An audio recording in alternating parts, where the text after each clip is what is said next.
Ella Ingram had a big win today. As a result, things look set to change for insurers around the country, as well as for the rest of us who take out their policies. Ella is finally going to get the $4,000 payout she's entitled to, plus $15,000 in compensation for hurt and humiliation.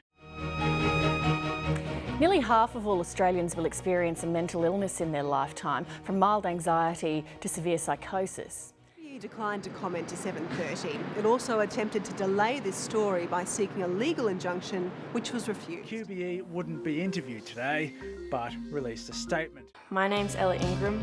I took on QBE and I won.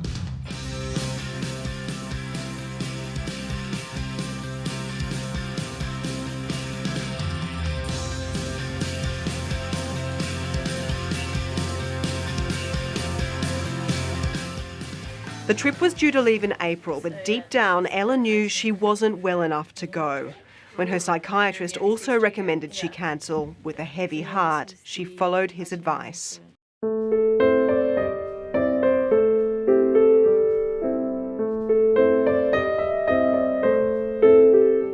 So when I was 17, I was in year 12 and I was going to go on a school trip.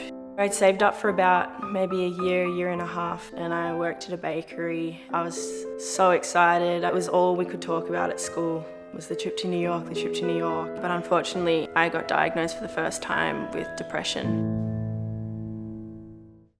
I was really upset about it, but I knew that I just couldn't go. I had travel insurance with QBE. I went through with a claim for about $4,200. It got denied straight away because, unbeknownst to me, they had a blanket mental health exclusion in their policy. I was shocked and I was angry, and it was the first time that I felt stigmatised for having depression.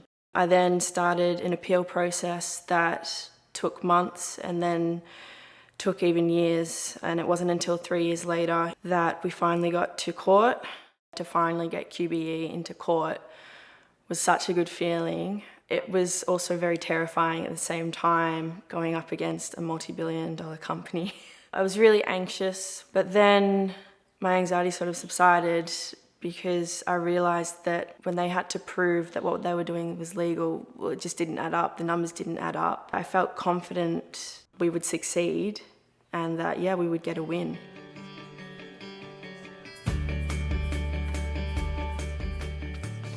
I felt like I was doing it all for the right reasons, and that's why I continued for such a long time, is that I knew that there must be people out there that were going through the exact same thing that I had, and I knew that people hadn't gotten as far as I had because they're vulnerable and because big insurance companies are taking advantage of these vulnerabilities. I was in such a good position to continue with this. I had such great support from friends and family. You know, why not? Why not continue with this? Why not fight it and start something and send a message to these insurance companies that discrimination is not okay and mental illness shouldn't be stigmatised.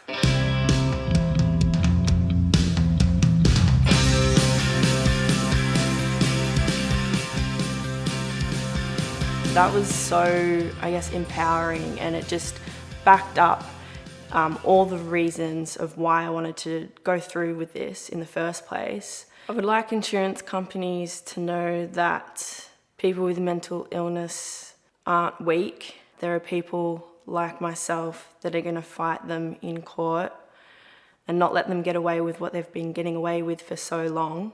And I would like them to stop discriminating against people with mental illnesses, because it's no different from people with a physical illness. I would hope that anyone who's been in a similar situation to me would go on to Beyond Blue's website and share their story and help end discrimination.